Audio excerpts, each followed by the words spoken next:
Olá a todos, vamos iniciar a sensibilização de procedimentos de segurança e emergência nos edifícios da Faculdade de Ciências da Universidade do Porto. Começo pela minha apresentação. O meu nome é Nuno Fontoura, subchefe de primeira classe do Regimento de Sapadores Bombeiros do Porto e também consultor técnico aqui da Faculdade de Ciências.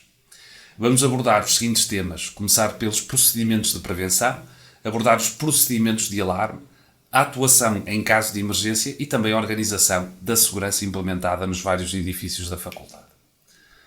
Como objetivos específicos desta sensibilização é perceber a importância da prevenção no dia-a-dia, mas também para situações de emergência, saber como comunicar uma emergência, seja uma emergência médica, um incêndio ou outra situação de emergência, saber como a reportar.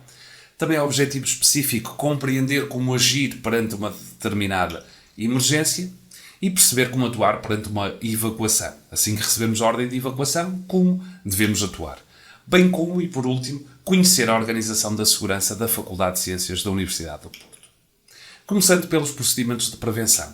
São diversos procedimentos de exploração e utilização dos diversos espaços da Faculdade de Ciências, contudo, nesta sensibilização vamos focar aqueles considerados essenciais, nomeadamente a praticabilidade das vias de evacuação. As vias de evacuação devem manter-se sempre desimpedidas e livres de objetos que favoreçam o desenvolvimento de incêndios, provoquem a redução da largura dos caminhos de evacuação ou dificultem a abertura de portas de saída. A evacuação é essencial e, portanto, devemos garantir as condições necessárias à sua célere e eficaz saída das pessoas dos edifícios da Faculdade de Ciências. A acessibilidade aos meios de alarme e intervenção é algo também extremamente importante. Como meios de alarme temos as botoneiras manuais de alarme e os detectores automáticos. Como meios de intervenção temos como exemplos carreteiros de incêndio, os extintores, as mantas ignífugas e demais equipamentos utilizados para uma primeira intervenção. E é expressamente proibida a colocação de obstáculos que obstruam ou dificultem a visibilidade dos meios de alarme ou de intervenção ou que impeçam ou dificultem acesso rápido a estes meios. Eles devem ser garantidos no dia-a-dia sempre de fácil acesso físico e também com a sua percepção visual sempre mantida. Em relação à limpeza e arrumação dos diversos espaços, apesar de parecer uma informação muito genérica, ela tem um impacto significativo na segurança dos edifícios. Portanto, todos os espaços e equipamentos devem ser conservados em boas condições de limpeza, arrumação e funcionamento. Cabe a todos os ocupantes assegurar a limpeza e arrumação dos espaços que utilizam. Em relação à segurança na produção, manipulação e armazenamento de matérias perigosas, é importante que essa manipulação e armazenamento seja feita em locais reservados e expressamente autorizados. As matérias perigosas devem ser guardadas em locais de acesso reservado, não devendo exceder as quantidades estritamente necessárias. Em relação às instruções de segurança, elas contêm os procedimentos de prevenção, mas também os procedimentos de atuação em caso de emergência.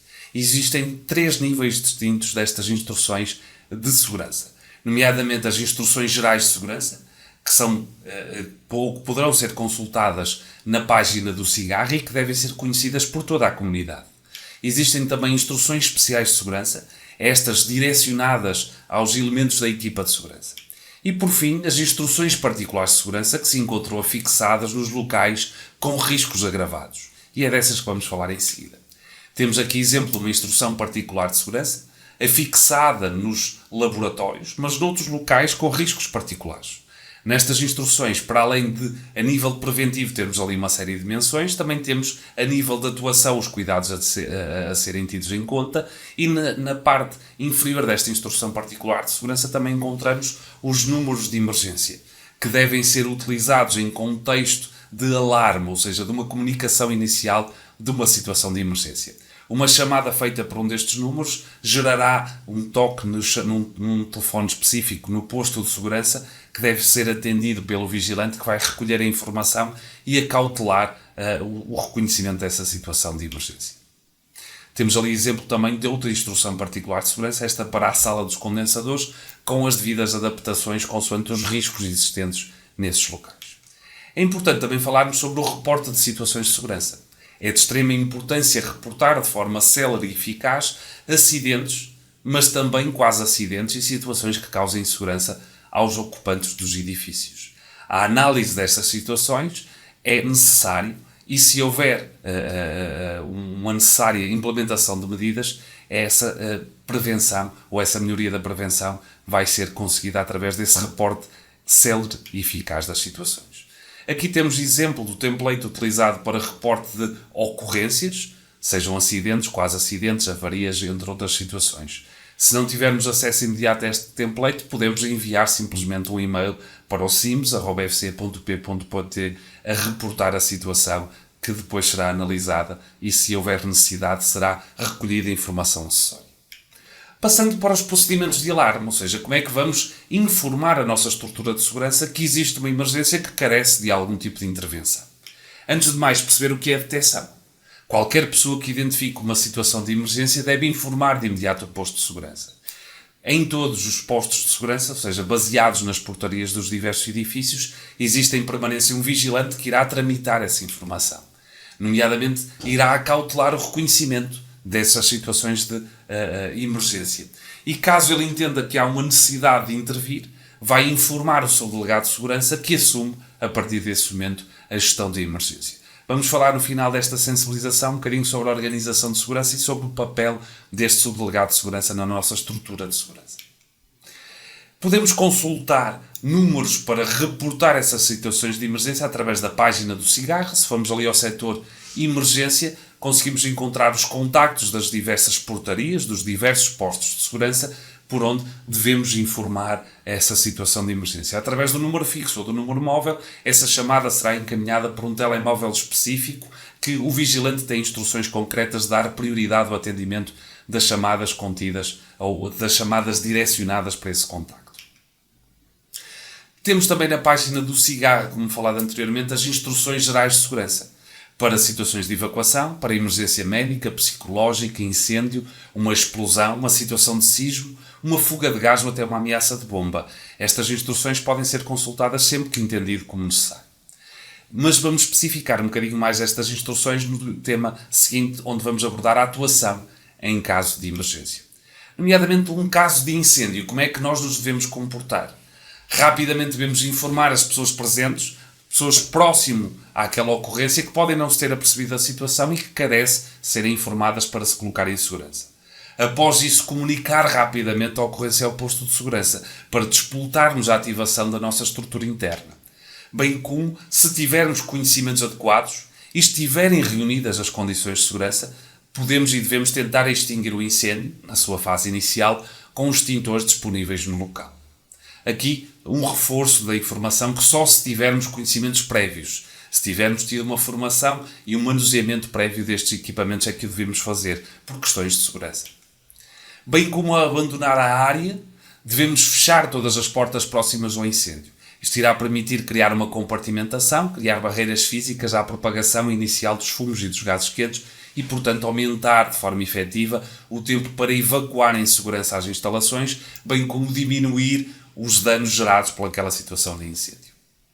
Em caso de emergência médica, algo que tem uma probabilidade de ocorrência significativa nos nossos edifícios e, portanto, a sua importante reconhecimento e ativação inicial. Antes de mais, devemos garantir as condições de segurança do local, da vítima e de terceiros. Também comunicar a ocorrência rapidamente ao posto de segurança, através das formas abordadas anteriormente, e manter-nos no local até à chegada da equipa de segurança, se as condições o permitirem. Se for uma situação que identifiquemos como grave, devemos ligar rapidamente 112 e terem atenção que devemos manter-nos perto da vítima para poder responder às questões colocadas por parte do INEM. Também devemos indicar o local exato onde nos encontramos e a via de entrada da ambulância para esse local. Informação essa também contida na página do cigarro. Recordar algo de extrema importância é sempre muito essencial avisarmos o posto de segurança, mesmo após uma chamada 112 para acautelar a correta recepção e encaminhamento dos meios internos. Na página do cigarro encontramos também esta informação, que nos diz as várias entradas possíveis para os diversos edifícios da Faculdade de Ciências. Em caso de sismo, apesar de estarmos numa zona onde este risco seja reduzido, há a probabilidade da sua ocorrência e, portanto, devemos saber como nos devemos comportar perante uma situação de sismo. Devemos, logo numa fase inicial, afastar-nos de janelas, envidraçados, estantes, armários e outros objetos pesados que possam cair. Também colocar-se debaixo de uma mesa ou cadeira, encostar-se a um pilar ou parede interior e proteger a cabeça com as mãos, evitar que objetos caídos do teto nos possam gerar ferimentos. Também mantenha a serenidade e acalma as pessoas que nos rodeiam. Atitude gera atitude, comportamento gera comportamento. Portanto, devemos manter a calma de todos os ocupantes do espaço onde permanecemos. Também permaneça protegido até terminar o abalo e apoie as pessoas em dificuldade, mas sem correr riscos desnecessários. E encaminhe-se cuidadosamente e em segurança para o ponto de encontro após término do abalo sísmico. As 3 regras internacionalmente conhecidas para estas situações são o baixar, proteger e aguardar. Nunca esquecer estes 3 passos essenciais. Passando agora para uma situação de evacuação. A necessidade de evacuação é comunicada verbalmente pela equipa de segurança, quando fazemos uma evacuação parcial, ou então através do toque contínuo das sirenes, quando é decidida uma evacuação geral dos edifícios. Devemos dirigir imediatamente para as saídas, sem perder tempo a reunir pertences, bem como seguir as indicações da sinalização de evacuação. Isto é aquilo que nos permite caminhar pelo caminho mais seguro até o exterior do edifício. Devemos auxiliar quem necessitar de apoio e nunca tentar utilizar os elevadores. Eles permanecerão bloqueados durante essa situação de evacuação.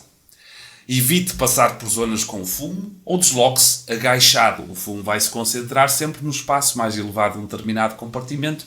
Portanto, se tivermos real necessidade de passar pelaquela zona, devemos nos manter o mais agachados possíveis. Também seguir as instruções da equipa de segurança, que andará identificada através de coletes refletores com cor identificativa da função assumida dentro da estrutura de segurança. Uma vez no exterior do edifício, dirija-se calmamente para o ponto de encontro. Vamos já ver em seguida a localização dos diversos pontos de encontro. Se tiver informações que possam ser relevantes ao controle da emergência, transmita-as à equipa de segurança. E não volte ao interior do edifício até ser decretado o fim da emergência. E aguarde calmamente por informações no ponto de encontro. A localização dos diversos pontos de encontro será agora explanada, nomeadamente os pontos de encontro existentes no FC1, que são aqueles que vemos aqui na imagem, os pontos de encontro existentes no FC2, os pontos de encontro do FC3, que são ligeiramente diferentes do FC2. No FC4 e FC5 temos apenas a localização de um ponto de encontro, em frente à Faculdade de Nutrição. A mesma situação no caso do FC6, a existência de um único ponto de encontro na zona do estacionamento ao ar livre. A nível de atuação, podemos ainda também ter a necessidade de nos socorrermos às plantas de emergência. Estas plantas encontram-se afixadas nos locais de maior permanência de pessoas ou junto às saídas. Nestas plantas de emergência podemos consultar os diversos caminhos de evacuação existentes a partir do local onde esta planta se encontra afixada. Também há instruções gerais de segurança e também algo que pode ser muito útil, os números de emergência existentes ali no canto inferior direito, que gerarão uma tal chamada por um telemóvel específico no posto de segurança. Por último, vamos a falar um bocadinho sobre a organização de segurança. É necessário termos a indicação que, através da legislação existente, nomeadamente o Regulamento Técnico de Segurança contra Incêndios em Edifícios, diz-nos que, para a concretização das medidas de autoproteção, o responsável de segurança estabelece a organização necessária. A responsável de segurança dos edifícios da Faculdade de Ciências é a diretora e cabe-lhe a ela implementar e estabelecer a organização necessária. Temos uma organização baseada neste organograma hierárquico e funcional, onde vemos as funções dos diversos elementos, com cores específicas também aos coletes, com a menção à função que a pessoa assume nessa estrutura de segurança. Vemos que a responsável de segurança encontra-se logo numa fase inicial, mas sem funções no decurso de uma situação de emergência, porque delega essas funções, seja no delegado, seja no subdelegado de segurança.